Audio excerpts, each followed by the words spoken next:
World News at 12 on Voice of the People, 90.3 FM.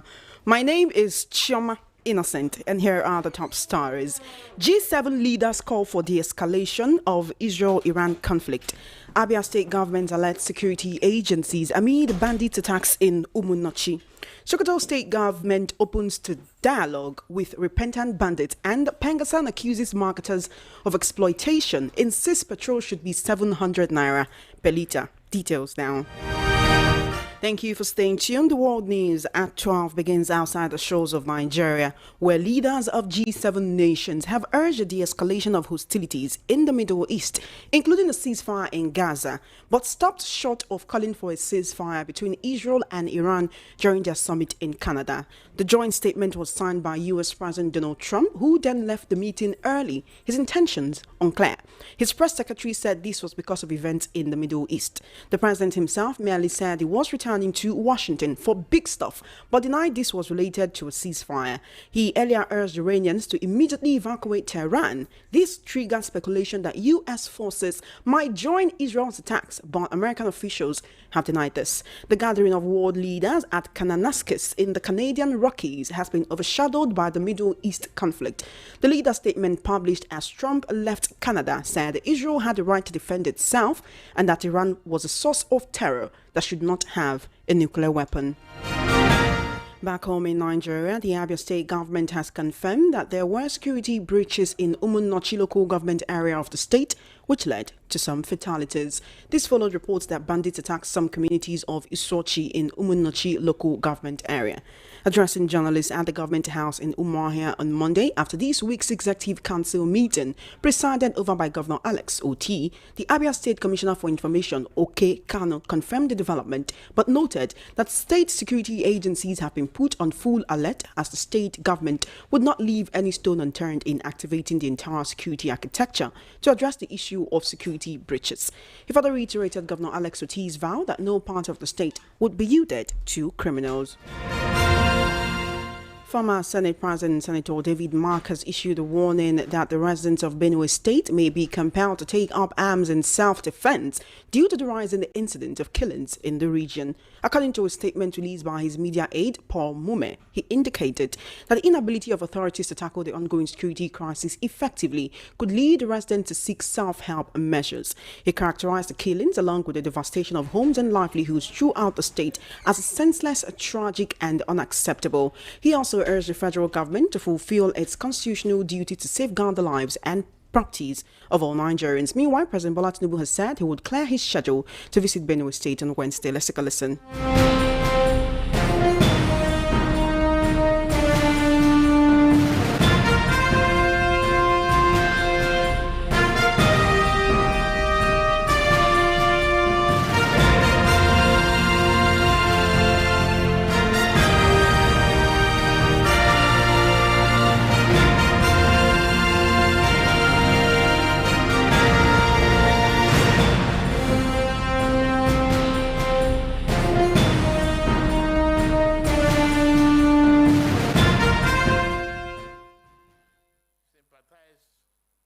Of the Benue people.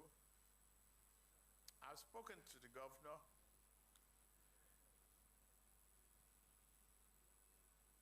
The leadership and people of Benue should accept our condolences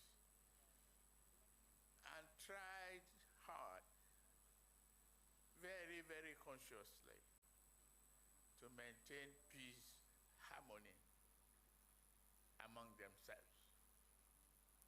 I've always said this, that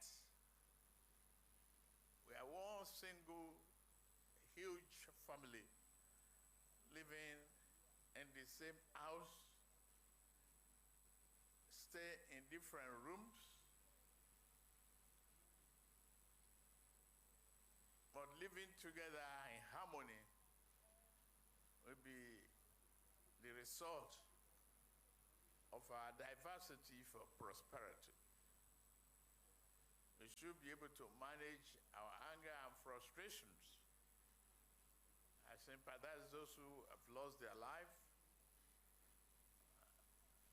I will adjust my program and go see Benue people on Wednesday. Also, the Chief of Defense Staff and the Inspector General of Police have reiterated their commitment to chasing terrorist elements out of the state. Let's take a listen to the Chief of Defense Staff, General Christopher Musa, and also the Inspector General of Police, IGP Kaudi Egbetokun. To ensure that this reign of impunity of these criminal elements ends. They know the strangers, once that there is an impending danger, they should please give information to us. So was being killed, and we're here to ensure that we address such. From now, I'll be going to see my commanders, and we have to change our strategy. We're going to look inward and see how we can address it. But like we mentioned, we cannot do it alone without the community, without the state. We need everybody to be part of it. Meanwhile, the Special Advisor on Security Matters to the Sokoto State Governor, Colonel Ahmed Usman, says the state government is willing to engage in dialogue with repentant bandits who are ready to lay down their arms and embrace peace. Usman made the remarks while addressing journalists, reiterating the administration's commitment to lasting peace and security through both military and non-violent means. He explained that it is important to recognize that historically, many conflicts have ended not solely through force, but through dialogue. Meanwhile, Governor Ahmad Aliyu has approved a multi-dimensional poverty index (MPI) survey to be conducted across the state from June 19 to July 9, 2025. The state government believes the results will complement its efforts to address insecurity by improving socio-economic conditions, especially among vulnerable communities. The president of the Petroleum and Natural Gas Senior Staff Association of Nigeria, PENGASSAN, Festus Asifo, has claimed that the recurring shutdowns of Nigeria's state-owned refineries are driven more by political motives than operational challenges. PENGASSAN also accused the petroleum marketers of exploiting Nigerians through inflated petrol prices, insisting that the current pump price of premium motor spirit should range between 700 and 750 naira per litre.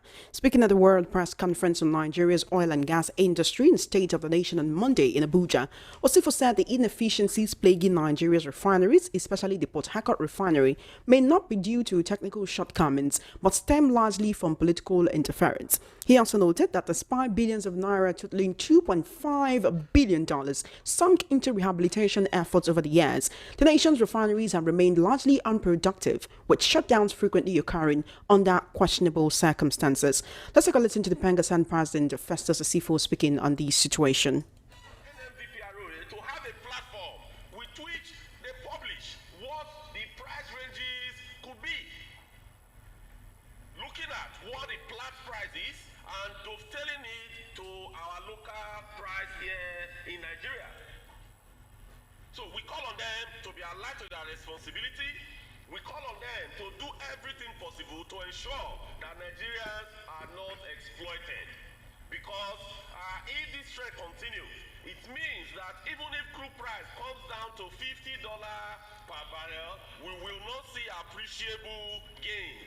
We are calling on government and the handlers of the refineries, the management of NMTC Limited, to look at the full scope of the refineries, to look at the operational model of the refineries, and to yield to the time-tested call that we have made in PENGASSAN. The government should bring about the NLNG model in the management of the refineries, because that model has worked.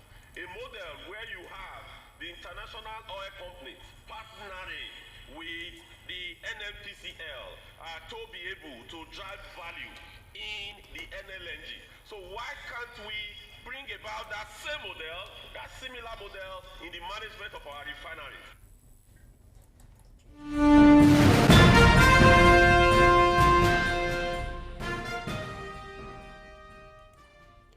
Meanwhile, the Northeast Zone of the All Progressives Congress APC has explained why Vice President Ibrahim Shettima was not mentioned in the open endorsement extended to President Bola Tinubu by the zone on Sunday. Speaking during the television program, the chairman of the APC in the zone, Mustafa Salihu, said it was usually expected that the ticket holder should announce his running mate. APC had at a meeting in Gombe endorsed President Tinubu but did not mention Shettima for re-election. Salihu refused to endorse Vice President Kashim Shettima alongside the president president, a development that led to a rowdy session during the meeting. There have been questions over Shettima's fate since party leaders endorsed the president as sole candidate for the 2027 presidential election during APC's national summit held last month at the presidential villa in Abuja. This had fueled speculations that Tinubu might not run with Shettima in 2027.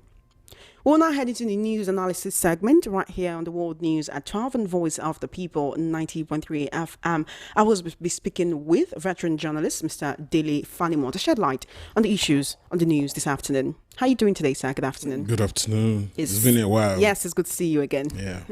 Let's get into the issues. Unfortunately, it seems there is really nothing to laugh about right now as a Nigerian. Has that been anything notable to laugh about in Nigeria? That's what I'm saying. It's unfortunate news we keep hearing on every part. So the beat goes on. It's really, really sad. But let's talk about the Abia state government saying they have alerted security agencies as bandits have moved into a community in the state and actually gone on a rampage. This is the same thing in certain parts of Imo State. It's the same thing in certain parts of Enugu State. The same Ehamufu community that was attacked earlier on in the year is being attacked again. Mr. Dele Fanimo, if you see the videos that I have, if you see the pictures that I've seen, the gory pictures, you see people's guts spilled out, you see the human brain being spilled out, you will see children lying dead, you will see people bleeding. It is a terrible sight. It is a gory sight. We've been talking about Benue. Over 200 lives have been lost, despite the fact that the state government puts it at a much lower number. But we heard it over and over again that, sometimes they do this so that the people are not alarmed. But is it not time for us to be alarmed? Because these terrorists that we have given a name, bandits, right? Because banditry is just one step lower than terrorism. But at the end of the day, these are people who are going into people's homes and decimating them, removing them from the face of the earth. While we have the chief of defense staff, the IG of police, and other security chiefs saying we are on top of it, we're on top of it, we're on top of it. Mr. Fanimo, does it look like we're on top of the situation? Now, let me clear one thing about banditry and terrorism. You see, the bandit comes and his main focus is how to loot your property. It is only when he meets resistance that he is forced to fight back, and in the process you suffer casualty. But in the case of terrorism, that man has come to unleash terror, fear, apprehension, anxiety, and the more he gets out of that zone with that victory, with the intention of unleashing terror, it will continue. And part of the reasons why they come is to probably kill, to ensure that he sends a signal that I am not joking. I'm here. Mr. Fanimo, you're saying probably as if we're not already seeing the evidence of the bloodshed, bloodletting, and You just see, what senseless I'm saying- murders what that keep I'm happening in saying- different states in the country. What I'm saying is that a terrorist, even the ones they call bandits, they are not bandits. Bandits don't erect a camp. We have seen these people erecting camps, hoisting their flags, asking communities to pay certain amount of money, even government negotiating with them that they will be paying certain amount of money every month to ensure that they give them protection. How do you tell a thief to protect your home and you go to sleep? By the morning, you are not likely to see anything in your house.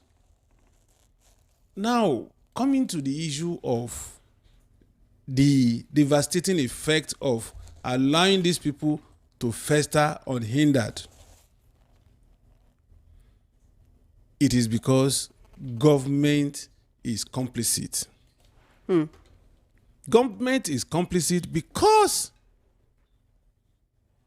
if somebody comes to you, deal with you, kill, and he retreats and comes back another day.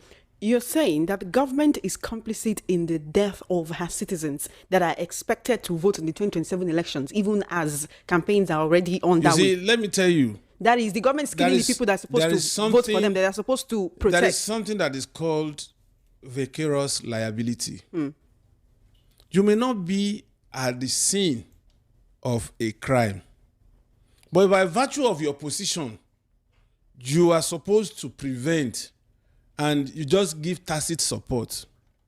Then you are as complicit as the person that carried out the actual act. Sarowa was not there the day the Ogoni three were killed, but because of certain things that led to circumstantial evidence, nailed him. Now, what we are saying here is these people, they didn't fall from heaven. They didn't use parachutes to attack those communities. They came by road. And when they are retreating, they also went by road. And why I say government is complicit is, how would you describe Gumi, a non-state actor, leading our soldiers to Tolji's den, sitting side by side with Tolji with videos, recording, video cameramen recording, and our own troop is behind Tolji. The ragtag terrorists are behind Tolji, and they are sitting side by side, both of them armed. And there won't be any resistance, no confrontation. Tolji will leave and go back to his house and begin to feed us whatever is ready to spew from his mouth. And speaking on behalf of the bandits. And the problem right now. Now, Tolji is not a Nigerian. He was practically chased out of Niger. And Nigeria welcomed him with open arms. That is it. So how will you now exonerate government from this? You know, right now, Governor Hassan Talia of Benue State is saying that the gunmen who carried out the massacre in Benue State came in large numbers, and they're currently moving towards Lafia in Nasarawa State. At the same time, we're getting reports that the chief communities that have been displaced from their homeland in Benue State have moved to Nasarawa. So we have a humanitarian crisis on our hands. We have people being refugees in their own country. And we also have these bandits, these terrorists, disguised as headsmen or whatever they disguise as, going to meet them right there in Nasarawa State. Now, one thing we keep seeing is when it comes to elections, even the remotest villages, they get election materials. But when it comes to basic amenities, when it comes to the protection of lives and properties, what we are seeing is something different. The president said that he will clear his appointment, he will clear his schedule to visit the people on Wednesday. Where is that sense of urgency? I've heard people talking about for the past few days, talking about what Yoruba people call itara in pidgin, that would be translated as pepper body.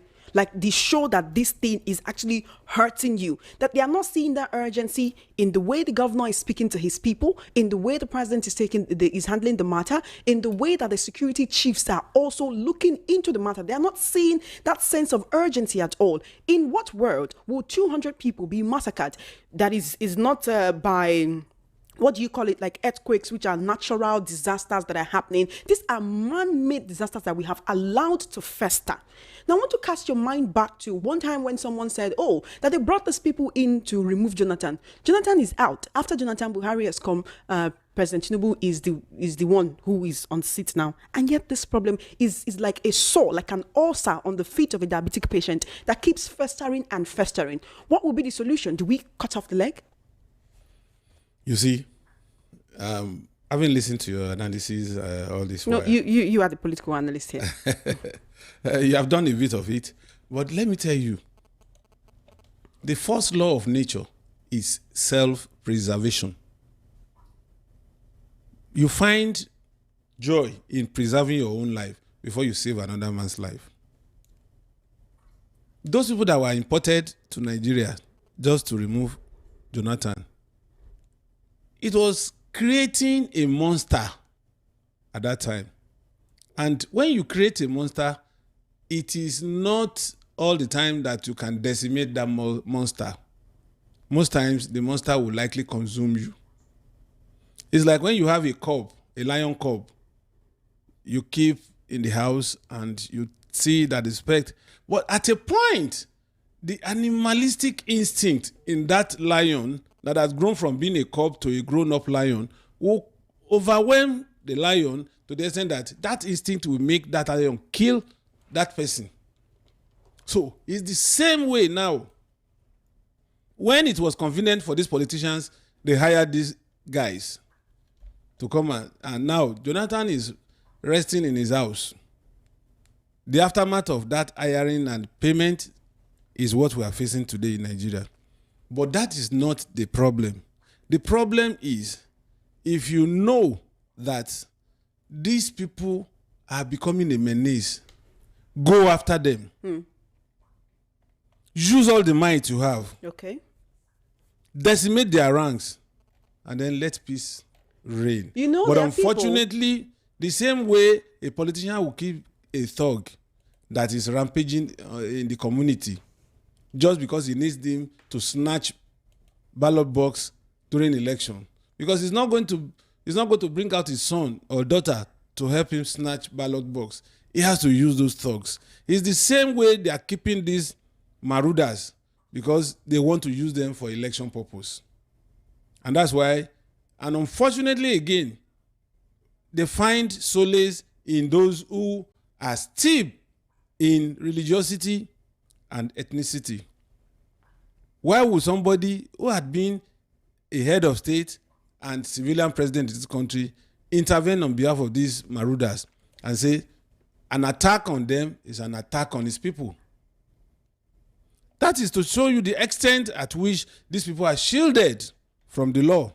So the first problem is that there are people within the highest echelon of our political ranks in this country that are don't want supporting them to these face that. people. All right, here's something else. There are certain people right now who are peddling the notion that, oh, this was not a bandit attack, and that whenever you hear anything about attacks from Benue State, that it is actually community clashes, that each communities are loaded with weapons and they're taking each other out over land. I'm reading literally what somebody put out there on social media. This is what is being peddled. This particular post has 514,000 views and 1,500 likes. Now, someone else also said that there are no bandits, no terrorists, but the people there keep killing themselves over land. But the governor of the state and the people who are in the midst of these attacks have told you that these are the people who are their attackers. Earlier in the year, I don't know if you recall, when Governor Hyacinth Alia said, oh, that these are not indigenous Fulani herdsmen carrying out these attacks, that they don't speak the kind of Fulani that the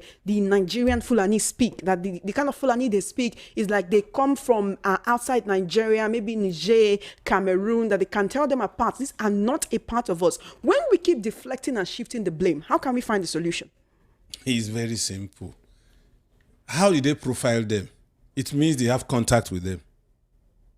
Those they had contact with, why didn't they arrest them and begin to interrogate for us to know exactly where these people are coming from? How?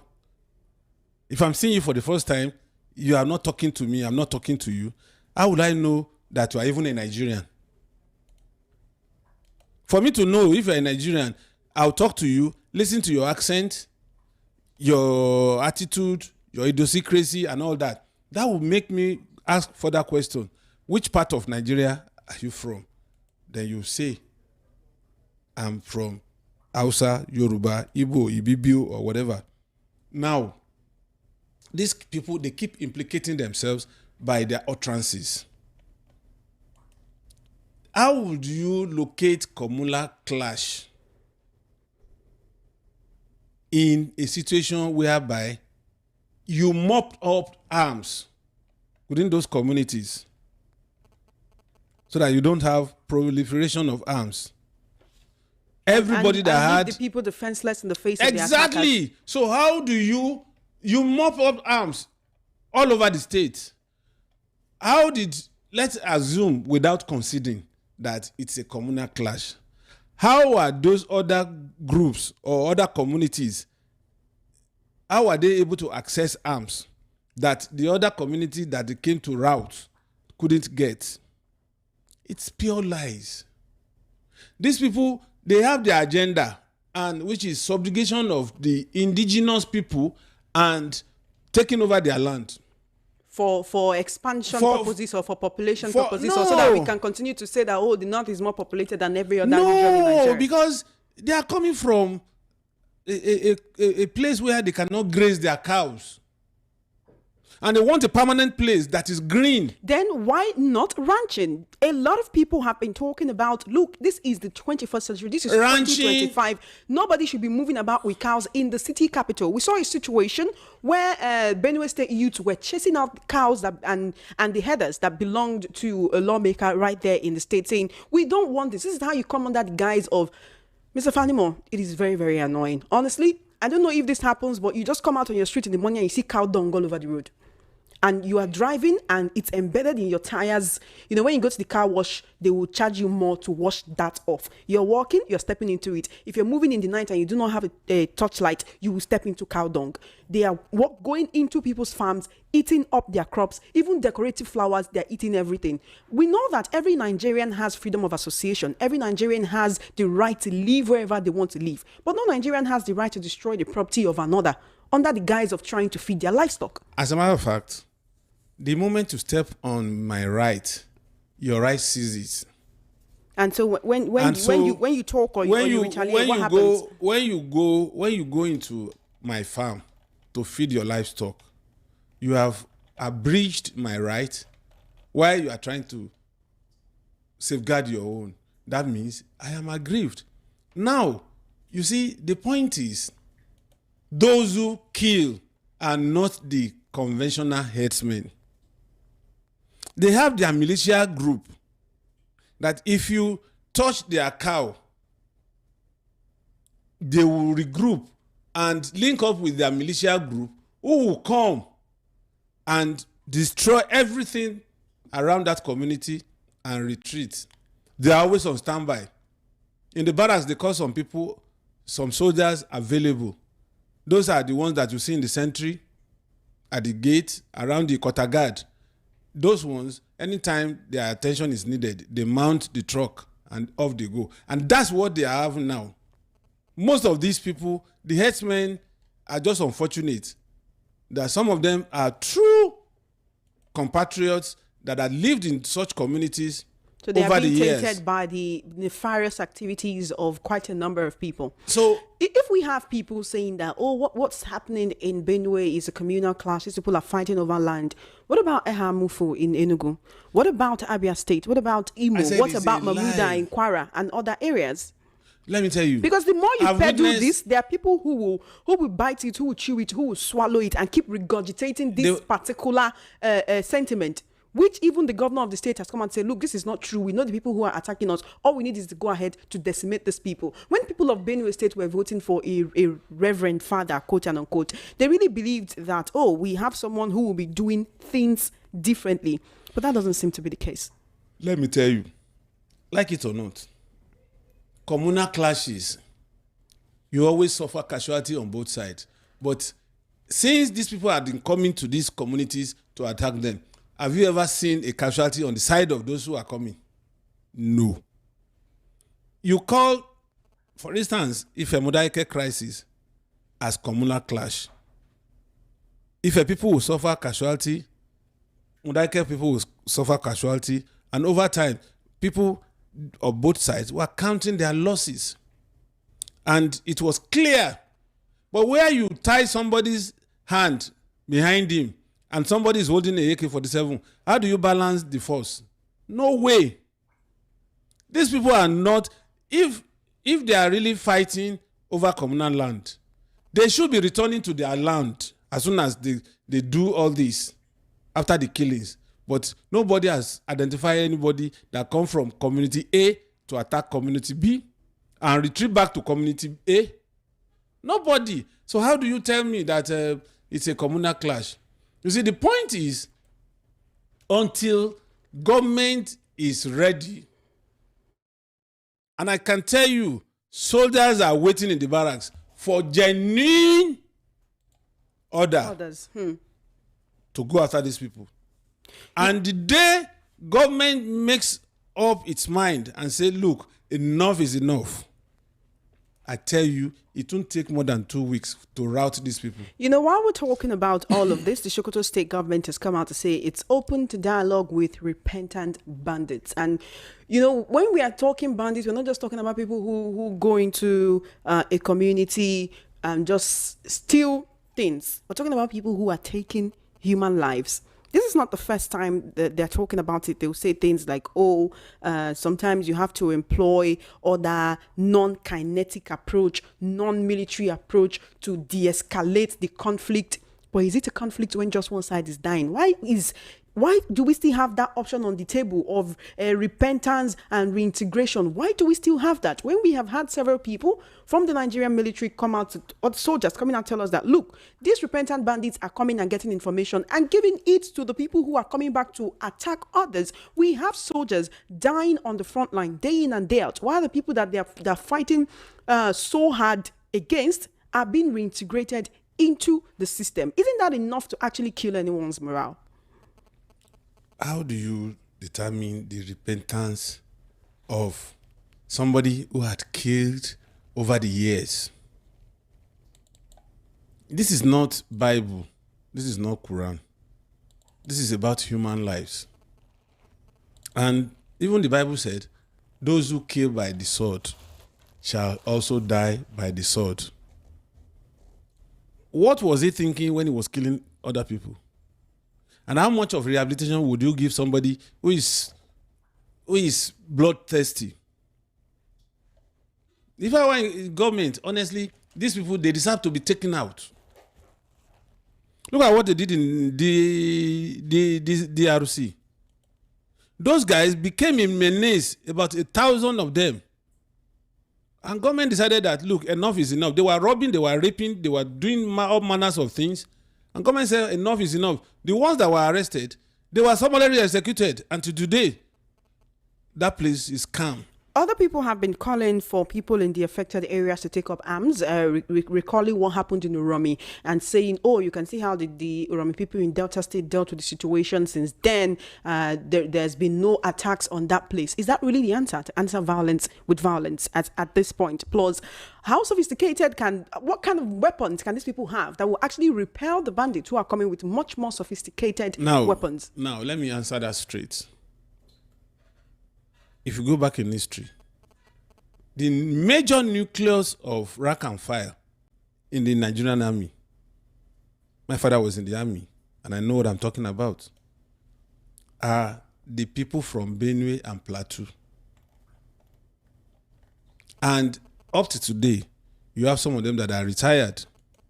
So, if government allows them to bear arms, these guys are no match for them. So if they have a means of getting arms, this is a matter of life and death. So be it. Let them arm themselves. If a old general, a retired general that was once chief of army staff in this country, T.Y. Danjuma, could say, look, pick up arms and defend yourself. If I have somebody that has been terrorizing my home for about 2 or 3 times, and I have a means of getting a double-barrel gun, at least, whatever it will cost me, if it means selling my car, I'll go and get it. So that next time when it comes, it will meet me force for force. And then that will deter him. Most of these people, it's not as if they are invisible, but because they know that they are going to attack a sitting duck. That's why they have all the temerity, the arrogance and everything to attack these people. If somebody is coming with AK-47 and you have a pump action, if you position yourself in your house that he doesn't know the topography of your house or the terrain in your house, and you fire back at him and bring down 2 of them, even if they are 20, 18 of them will retreat and say, we don't know what this man means. Before they regroup, you call for reinforcement. Other community members will come out and they will be routed. There's no magic about it. It's not about the sophistication of weapons. It's about positioning and firing power.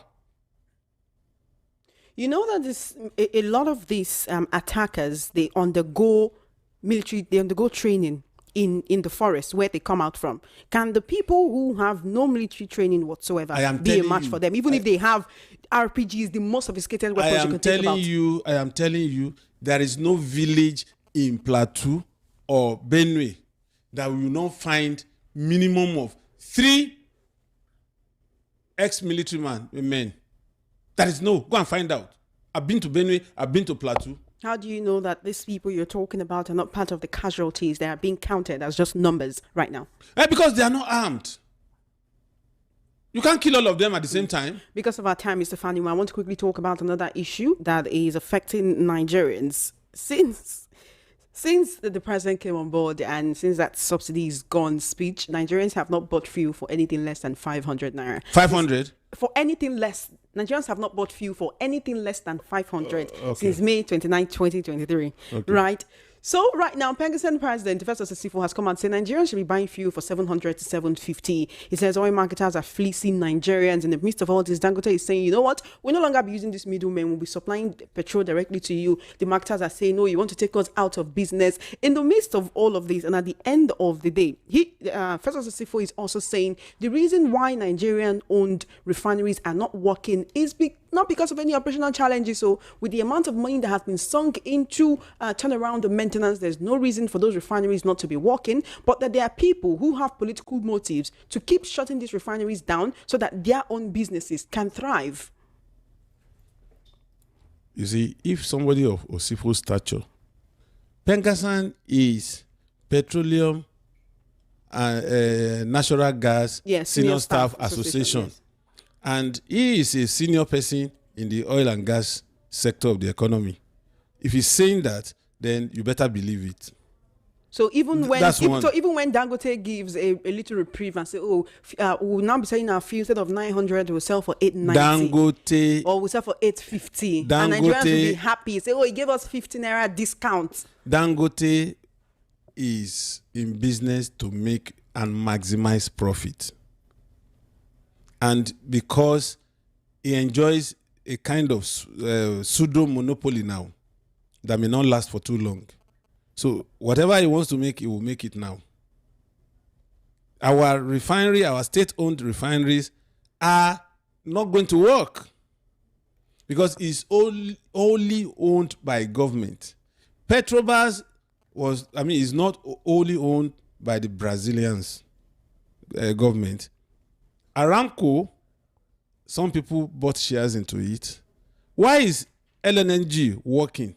Because the private sector is the one driving. The share capital of the private sector in LNG is higher than that of government. But you have an NPCL that is wholly owned. Where is it in the stock exchange that NNPCL is quoted? Nobody has shares. They only said NNPCL on paper and not in operations. So that's why, and anything that is owned by government is owned by nobody.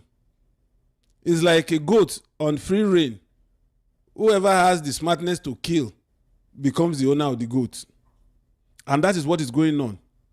As I talk to you today, Dangote enjoys that monopoly and is not going to let it pass him. And it will make maximum profit of it. Don't come to think of it. If independent marketers are buying offshore, they are importing fuel offshore, and they are selling at lower rate than that of Dangote. Go to some pumps, you see 850, 858, 859. No, you know why we're talking about this? But go to MRS. There is a strike on the Lekki-Ekpe corridor. Tanker drivers they're not moving around that corridor, and we're also getting reports that certain fuel stations are already hiking their prices. Within 1 to 2 days of this happening, they're already hiking their prices from 825 to 840, from 850 to 900 to 930 to 920. So if we're talking on one hand that NNPCL is a problem, what about oil marketers like the PENGASSAN president is saying? Yeah, because they are driving So everybody wants to just take from Nigerians, take from Nigerians. You see, they are driving it. Don't forget that there is full deregulation of the downstream sector. Because of that, you are at liberty to sell what you buy at your own rate. Nobody can question that. So, today, Dangote refines crude here, it gets crude here, and is competing with those who go offshore and incur insurance on the ship, payment for the ship, transloading on the IC, paying for the refined oil and all that. Yet, after incurring those taxes, money, logistics, and everything, they still come back to Nigeria to compete with somebody. It's just like you going to Anambra and coming back, and then I'm here. You go to Anambra to go and bring rice, Abakaliki, in Abia, and then you bring it back all the way from that place. Then I have rice plants here at Ikorodu. So one person will definitely sell for lower, and Exactly. the Then buyer will definitely why go for the person who's selling for lower. Yes. If Dangote is not hand in gloves with the independent marketers, Well, let him sell according to the money. I mean, the taxes he has incurred in Nigeria. Well, earlier in the year, there were reports that there are other people who are getting licenses for other private refineries to come up. So Dangote may be having more of a competition. No, by very, the end very of soon. this year or early next year, Boa will come up with his 450,000 barrels per day All right. in Akwa Ibom. And we hope that with that kind of competition, Nigerians will see a situation whereby the price per liter Of petrol course. will go down, because right now Nigerians are being encumbered by different problems all around. If you're hearing about banditry on one hand, and then when it comes to the cost of living, even though we are being told that inflation has gone down to about 22.97%, but that's not what it is in the market. So I keep saying it, Mr. Fanimo, one single piece of pepper, one single piece of yellow pepper is 100 naira. How many pepper would you put in your food so that the taste can actually come out? But we'll talk about this another time. We really need to go. I've taken more than the time that was allocated to me. It's always a pleasure having a conversation with you, Mr. Fanimo. My pleasure too. Thank you so much for coming, and have an amazing day. You have been listening to the World News at 12 right here on Voice of the People, 90.3 FM. We'll take a look at the top stories again just before we go. You heard that the G7 leaders have called for a de-escalation of Israel-Iran conflict. Abia State government alert security agencies amid bandits' attacks in Umunnochi. Sokoto State government opened to dialogue with repentant bandits, and PENGASSAN accuses marketers of exploitation, insists petrol should be 700 naira per litre. That is a wrap on the World News at 12. My name is Chioma Innocent. Please follow our social media handles at VOP903FM for coverage of your live event and brand news mentioned on our news bulletins. To send a mail to news@voiceofthepeople.ng. Good afternoon and thank you for listening. Do stay tuned. Matters will be coming up shortly.